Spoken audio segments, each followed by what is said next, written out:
Have you ever heard of a village where silence falls the moment the sun dips below the horizon, where doors slam shut before the stars even appear, as if everyone fears something unsaid? There was such a village in rural England, a tiny, forgotten settlement called Hollowford. Its homes were old brick cottages, its lanes lined with ancient oaks, and at the very center stood a stone chapel, St. Arwen's Chapel. They said some forgotten noble had built it centuries ago. The strange thing was, he never once returned to see it. No one knew why. The villagers whispered, "That chapel bell rings on its own. No one touches it, but still, at night, it tolls." And whenever it rang, the entire village froze. Dogs fell silent. The air turned icy. And every heartbeat seemed to pause for a single dreadful moment. Mothers clutched their children. Old men bolted their doors. No one dared peek outside. Those who had been outdoors at that hour swore someone or something was watching them from behind. No one knew where the sound came from. Only one thing was certain. When the bell rang, something awoke. In older times, the chapel buzzed with life. Morning bells rang clear. Candles flickered warm. Villagers gathered for hymns, but that changed. Now, only one man remained in the chapel, Arthur Graves, the priest. 50 years old, perhaps, but his face looked decades older, as if sleep had abandoned him long ago. His eyes were always wide with a fear he never explained. In daylight, everything seemed normal. Arthur read prayers, lit candles, blessed a few villagers who still dared to visit. But after dusk, the chapel changed, doors shut tight. Yet a dim glow seeped through the cracks, as if a lonely candle still burned. Sometimes, carried by the wind, a faint voice drifted out. Not a hymn, a whisper. Some villagers swore they had seen Arthur speaking to someone at night, someone who wasn't there. Women whispered to one another, "Don't go near the chapel after dark. God doesn't stay there anymore." Arthur's father had been the priest before him, a gentle, devout man. His evening bell used to fill Hollowford with peace. But one night, everything went silent. Morning came. The chapel door stood wide open, candles still glowing. Yet the priest was gone without a trace. From that night onward, something changed inside the chapel. No devotion, only dread. Whenever the wind stirred, the bell trembled on its own. Villagers whispered, "He never left. He still lingers there." Everyone begged Arthur to leave that cursed place, but he only replied softly, "I made a vow to the spirits." Gradually, fear replaced pity. Some said Arthur no longer prayed to God, but to something older, darker. People avoided the chapel path. At dusk, their faces drained of color.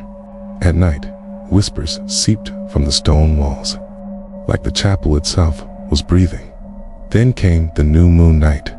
Hollowford curled in upon itself, as if bracing for something unseen. Even the wind halted. A boy named Tommy Wells was returning home from the fields. He passed the chapel's back wall and heard something inside, a chant. But the words were wrong, twisting unnaturally, like they crawled from someone's throat. Tommy froze.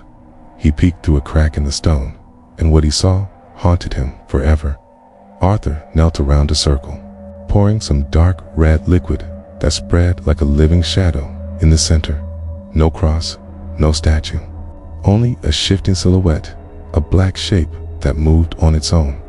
Tommy stumbled back, trembling, and a whisper rose from inside. "Who's there?" He ran, fell, ran again, burst into his home, sobbing. He told everyone, "Father Arthur, he's doing something else, something wrong." But the villagers laughed. "Boy, you don't accuse a priest. Mind your tongue." Yet no one walked past the chapel alone anymore. Strange things followed. First night, Farmer Blake's horse was found dead, its neck marked with burns, as if scorched by a hand of fire. They blamed lightning. But that night, The sky had been clear. Second night, little Emily Carteret, years old, rose in her sleep and walked straight to the chapel. In the morning, she said, someone told me the evening hymn was starting. Fear spread like frost. Third night, the great oak beside the chapel shed leaves, though the air was still.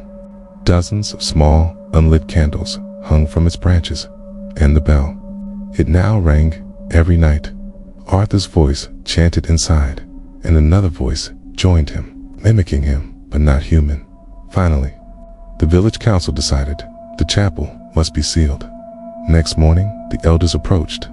At the doorway, a line of ash lay straight across the entrance.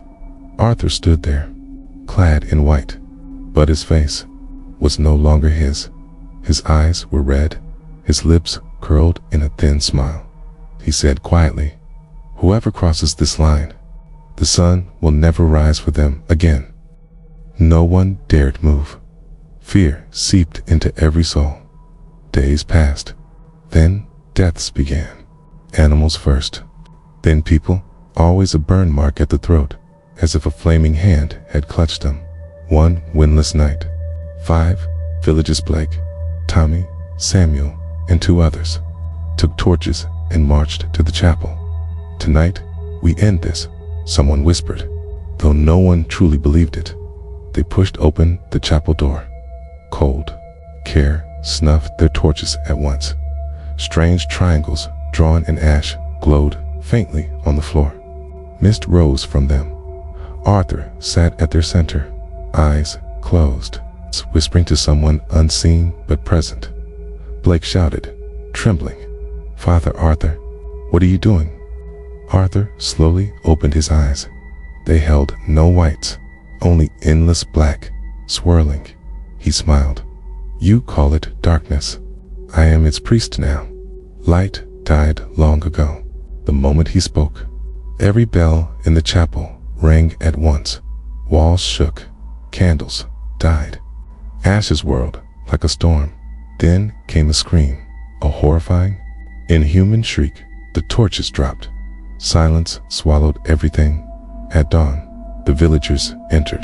The chapel door hung open. Inside stood no one, only 5 burnt silhouettes on the floor, one larger than the rest. Arthur's on every new moon night. The chapel bell still tolls, and that faint scream rises through the wind. Hollowford was abandoned. Homes, farms, animals, all left behind. The land around the chapel remains unnaturally silent, unbroken to this day. Years later, in 1970, a team of city officials arrived. Curiosity in their minds, maps in hand. No fear in their hearts. Villagers warned them, "Don't disturb what is awake." Excavation began. Layers of soil came off until a hollow sound echoed from below, as if the earth itself breathed when their tools struck stone. A hidden chamber opened, dry as bone, untouched by time. Walls scratched with strange symbols, some ancient, some fresh. A smell hung in the air, rotted earth and something metallic, like blood. In the center stood a statue, half drowned in shadow, its eyes wide open, empty yet staring back. Someone whispered, trembling, Is it breathing?" No one answered, because they all heard it then, a faint thump, thump beneath the floor. That night, one officer typed up his report, the room lit only by a desk lamp. His final line read, "All is transcribed." Stopped. Then the typewriter began writing on its own. By morning, his door was locked. When broken open, the air felt heavy, as if someone inside had been holding its breath. The officer sat frozen in his chair, face blue, eyes wide, mouth half open as if trapped mid-sentence. Ash, the same ash from the chapel, clung to his fingers. 2 workers had vanished. Near the chapel lay a broken bell, swaying gently with no wind. Even today, if you pass the road near Hollowford, the air feels unnaturally cold, as if invisible breaths graze your neck. Trees don't sway, but their shadows crawl across the ground, following quietly. Night falls too quickly there. Silence grows too thick, and sometimes from the direction of St. Arwen's chapel. A faint chant drifts broken, distorted. Occasionally, footsteps echo behind you, soft, deliberate. Some say it's Arthur Graves, still calling the faithful before the hymn. And if, on a new moon night, a chill brushes your ear and a voice whispers, "Take the offering," the hymn is about to begin. Keep walking, do not stop, because if you do, that hymn will be meant for you.